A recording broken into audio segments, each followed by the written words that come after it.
and I'm going to talk about housing and aging, because I know this is very important for a lot of us here in New Brunswick. So I will not be able to see your hands because of the lights, but I do want to ask you a question and have a show of hands so that your neighbors know. I want to ask you before I begin, how many of you want to stay in their home for as long as possible as they age? Yeah, and I see those hands coming up. I think it's all too. Minister Harris said, I think it's all of them. I agree.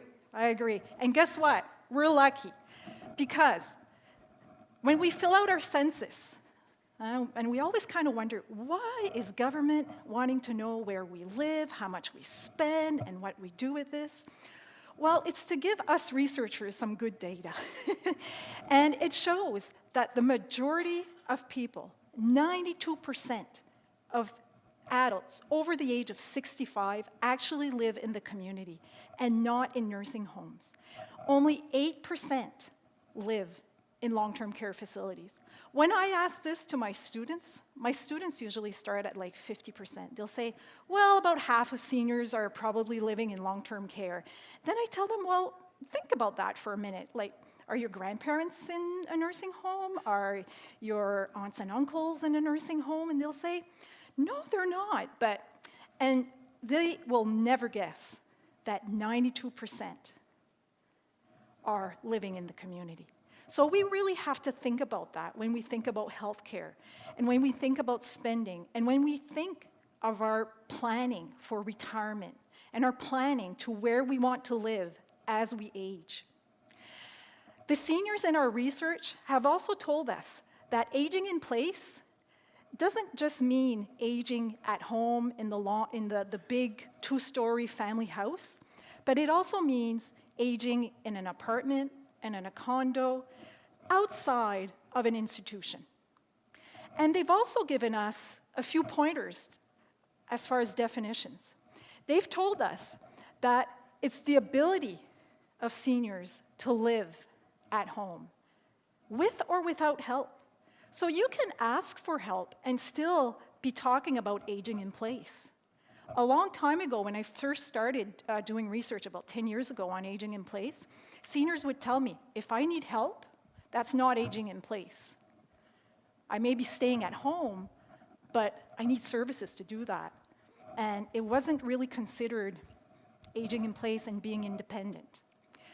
They also told us that it's a person's choice to decide where they want to live and where they want to age in place. But they mostly want to feel secure. They want that feeling of security. So we did curling and cars, and I'm going to do puzzles as well as housing. So this is the night for metaphors. I thought I'd try to just briefly tell you how I go about my research and the team that I work with. And when we start a research project, we don't always know where we're going to end up. We have a goal, we have objectives, we have research questions, and we're trying to find solutions to problems or challenges or better understand certain phenomena that's going on in the community. But it's never really 100% clear what it is that we're going to find. And so I thought that I'd explain a bit of what we're doing here in New Brunswick on aging in place and refer to it as a puzzle. That every piece of a puzzle represents possibly a project or a piece of a project. And that slowly, throughout the years, as we do one project and another one, we finally start to understand what is going on, what the situation is, and we try to have the full picture. So let's go across that. Let's do the puzzle tonight, okay? And this is where I turn to French. So I hope you have your devices here. I'll do a few slides in French. Alors, un des projets qu'on a fait dans les dernières années, c'était pour essayer de mieux comprendre comment les personnes âgées qui réussissaient à vieillir à la maison, comment ils le faisaient. On sait que 92% des personnes âgées réussissent à demeurer à domicile. Alors, il doit y avoir des trucs, des choses à apprendre d'eux. Et on voulait voir c'est quoi qu'ils faisaient. Alors, on a rencontré une cinquantaine de personnes âgées de 75 ans et plus. Alors, ce n'était pas des gens très jeunes de retraite, etc. On a dit, on va aller avec les 75 ans et plus. Et je dois vous dire qu'on a fait des entrevues même avec des personnes qui étaient 95 ans et on a eu, je pense, 2 personnes au-dessus de 100 ans dans notre étude. Et ils nous ont dit, bien, pour nous, de vieillir à domicile, ça veut dire avoir une attitude positive. Il faut vraiment avoir croyance dans nous, puis il faut vraiment regarder la vie de façon positive. Que le vieillissement, c'est un privilège. Puis il ne faut pas tout se laisser décourager par les petites choses. On s'adapte et on prend une attitude positive. Ils nous ont dit aussi que, là je vais regarder mes notes, la perception de la santé aussi. Ils nous ont dit la santé est très importante. Puis peu importe tous les médicaments qu'on peut prendre, tous les diagnostics, les maladies chroniques, etc., que l'on a, on peut quand même être en santé. Et je me rappelle très bien de ce monsieur ici qui nous a partagé que lui, le matin, quand il se levait, même avant le déjeuner, il dit, je sais que c'est important d'avoir de la force dans mes muscles de mes jambes, parce qu'il dit, aussitôt que je vais perdre cette force-là dans mes jambes, je ne vais plus pouvoir marcher. Alors, quand il se levait le matin, il avait sa bicyclette sur place, puis il dit, je fais juste 2 minutes, mais ces 2 minutes-là, il dit, je suis certain que si j'arrête de le faire, ça va affecter la force de mes jambes. Alors, pour lui, à chaque matin, il faisait de la bicyclette sur place. Puis ça marchait. Il croyait dans ça. C'était pour lui, c'était pour sa santé. Le choix du logement.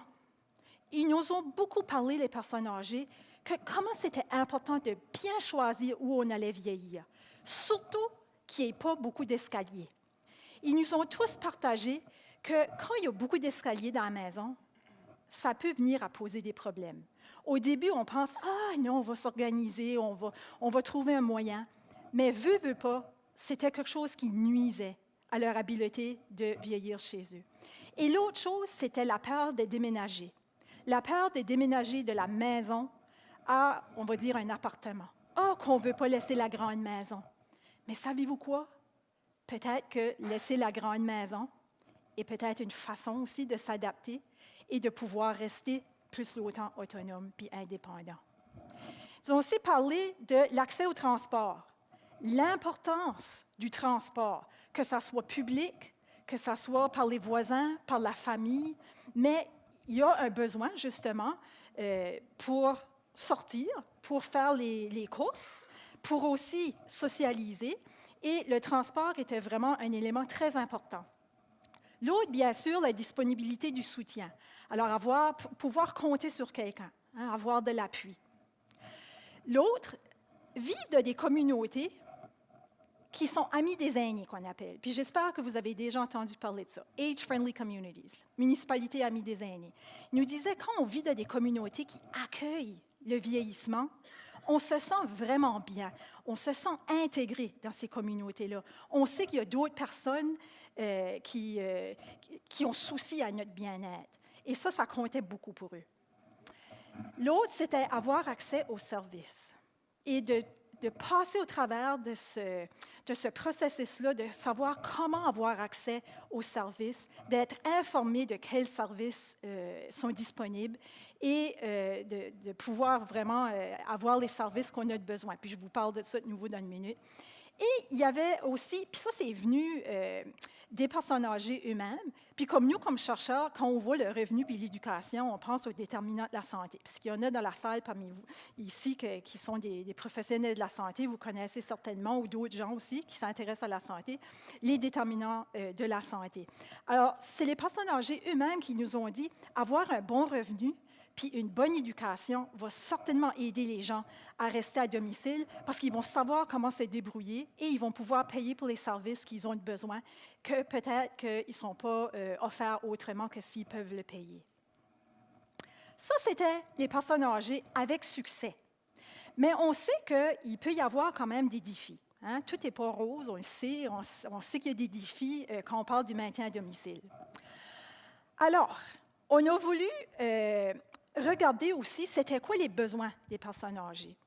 Parce que dans la recherche avec les 75 ans et plus, Plusieurs d'entre eux nous avaient parlé des services. Ils nous avaient dit, ben c'est difficile d'accéder, on ne sait pas comment. Alors, ils nous parlaient beaucoup de ça. Alors, comme prochain morceau de casse-tête, on a voulu s'arrêter pour regarder, justement, c'était quoi les besoins spécifiques des aînés. Ils nous ont dit avec grand plaisir, surtout les femmes, que la femme de ménage, il n'y avait pas de problème. Ça, on pouvait l'avoir. Elle venait nous aider, elle faisait le ménage. Puis il y a même des dames qui nous ont dit, c'est comme un peu prestigieux. Elle dit, moi, je vais jouer au bingo, puis je partage avec mes amis. Oh, moi, ma femme de ménage est venue hier, puis ma maison est toute propre. Puis ils nous disaient ça comme ça, parce que quand j'écoutais les entrevues, après, moi, je riais. Mais ça s'arrêtait là. Les autres besoins sont un petit peu moins élégants, puis on ne se brague pas de ça. Hein? On ne se vante pas de ça. Ils nous ont dit qu'est-ce qu'ils avaient de besoin qu'ils ne recevaient pas. L'aide avec les repas. Pas nécessairement un repas tout fait, mais de l'aide à faire les repas. Ils ont parlé avec l'aide pour l'épicerie aussi. Recevoir des avis pour la santé. Comment rester en santé? Ils ont dit on aimerait bien avoir un service qui nous parlerait de comment garder notre santé, de prévention, de promotion. Mais on ne nous parle pas beaucoup de ça, ou on ne sait pas où aller pour aller chercher ces informations-là. Ils ont aussi partagé, encore une fois, le transport. Hein, que les moyens de transport, surtout dans les communautés éloignées, en milieu rural, un peu plus difficiles. Comment aller chercher l'information pour les programmes? Il y en a qui disaient, on sait qu'il y a des programmes, le gouvernement annonce qu'il y a des programmes, les agences nous annoncent qu'il y a des programmes, mais on ne sait pas comment aller chercher l'information. On ne sait pas par où commencer. L'entretien extérieur, peinturer la clôture, planter des fleurs, mettre le paysage autour de la maison beau. Ça semble comme rien, mais ce sont des besoins qui s'accumulent un après l'autre, car à un moment donné, les gens vont dire « Oh, j'en ai assez d'essayer de rester à la maison, puis il faut qu'on fasse quelque chose. » Quelqu'un la nuit, quoi faire quand on n'est pas à l'aise de rester toute seule la nuit? Et on leur a demandé, il y a des services de ce que vous nous dites qui existent. Pourquoi que des fois, il y a des gens qui nous disent qu'ils ont de la difficulté à demander pour des services? Puis je suis certaine que vous en connaissez, hein, peut-être même vous autres même. Et qu'on veut rester indépendant, puis qu'on ne veut pas demander pour de l'aide. On est têtus des fois. Ils nous ont dit, ouais, mais avoir un étranger dans notre maison, ce n'est pas vraiment l'idéal. On aime comme pas ça. Puis l'autre raison, c'est qu'aussitôt qu'on demande pour de l'aide, guess what? Hein? Devinez quoi? On perd notre indépendance. C'est le signe classique que, oups, j'ai besoin d'aide, ça veut dire que je ne suis plus indépendant, puis qu'il y a quelqu'un qui vienne m'aider. Et ça, c'était une des grosses raisons pourquoi les gens ne voulaient pas demander pour de l'aide. Là, on a dit, on a beaucoup mis d'emphase sur les personnes âgées. Il faudrait aller voir qu'est-ce que les organismes de la communauté qui offrent des services aux personnes âgées ont à dire de ça. On parle beaucoup, les aînés, les familles, tout nous parle des services. Les services de ceci, puis les services ça. On a dit, il faut aller voir ces organismes communautaires-là. Il faut connaître leur histoire à eux. On a été voir, ils nous ont raconté plein de choses, oui, ils nous ont partagé certaines difficultés, des clients qu'ils avaient, ça faisait longtemps, des belles histoires, etc. Dans les 60 organismes communautaires qu'on a rencontrés, il y avait une histoire qui était la même. Imaginez, dans tous ceux qu'on a rencontrés, une histoire qui revenait toujours et toujours et toujours. Avez-vous une idée quoi? Les ressources humaines, les employés. Nous, là, quand on a fait ce projet-là, on ne faisait pas un projet sur les ressources humaines ou les employés. Nous, on faisait un projet pour connaître les services, puis savoir quels services que ces organismes-là planifiaient pour le futur. Parce que pour nous, on voulait comparer un peu. Ah, à cette heure, ils offrent ça. Dans le futur, ils s'organisent pour pouvoir offrir ça. Puis, avec cette information-là, on allait dire, si on parle de maintien à domicile, on voit qu'on a des manques, ou il y a ceci qui va se faire ou qui ne va pas se faire. Mais là, ils nous parlaient tout du manque de ressources humaines, la difficulté qu'ils ont à retenir leurs employés, mais surtout de recruter des jeunes. Ils nous disaient que la majorité de leurs employés étaient des femmes déjà dans la cinquantaine, puis que les jeunes n'y restaient pas ou qu'ils ne pouvaient même pas les attirer.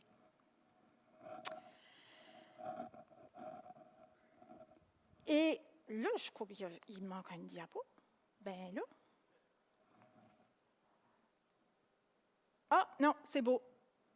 On l'a mêlé là. C'est correct, c'est moi qui ai mêlé. Excusez, on a fait des changements de dernière minute. Vous n'étiez pas supposé de savoir ça. So now I switch back to English for the end. So as you can tell, we are starting to have a full picture with those different projects. And I mean, I'm not kidding myself. Our projects are not the full picture. But for this talk, we are starting to have those puzzle pieces come together and give us an idea of what is happening around aging in place and how we can best help seniors in New Brunswick to stay in their homes, to have access to the services they need. But even though the puzzle seems complete and done, we know that there are other factors that come to play, factors that are really, really important for keeping seniors in their homes for as long as possible. It could be policies, could be our aging strategy. We are all in this together, and I love the title. I'm biased, I was involved in it, but still. I love the title still. Because we are all in this together. Aging in place, and even just aging. We are all aging, as Eric said, it is true. But it's not just a business of government. It's not just the healthcare system. It's the communities as well, and it's the families. And it's all of us, no matter what age we are. And that comes to influence our ability to age in place. We have government, like I said, strategies. We have opportunities for communities to become age-friendly communities. We also have to think of the caregivers that have to be there to support their family members, and how can we support them better? And we also have to look at interventions. What can we do to support aging in place? And one of those, if you have been following the R3 discussions, for our research team, it's the Nursing Home Without Walls, where nursing homes could provide services maybe in the community. And so we're exploring that. For us, those are the types of interventions that we have to look outside the box. Let's be innovative, right? And other solutions as well. What happens to dementia patients, or people with dementia, I should say? How can we help them age in place and not be institutionalized? So I hope this gives you a view of what is happening in New Brunswick for aging in place. And other provinces are looking at us. I know that Eric mentioned that. As president of the Canadian Association on Gerontology, when I meet my colleagues from across Canada, be it Ontario, Alberta, BC, they are looking at New Brunswick for us to be innovative and to find solutions for that when their province is aging like ours. We've made it easier for them. We're kind of the guinea pigs, but that's okay. Let's give things a try. But we need all of you to do that. We need people in the community, we need government, we need ministers. Everyone needs to be involved. So thank you so much. I hope I've given you some thoughts for reflection, and let's have a rest of the show. Thank you.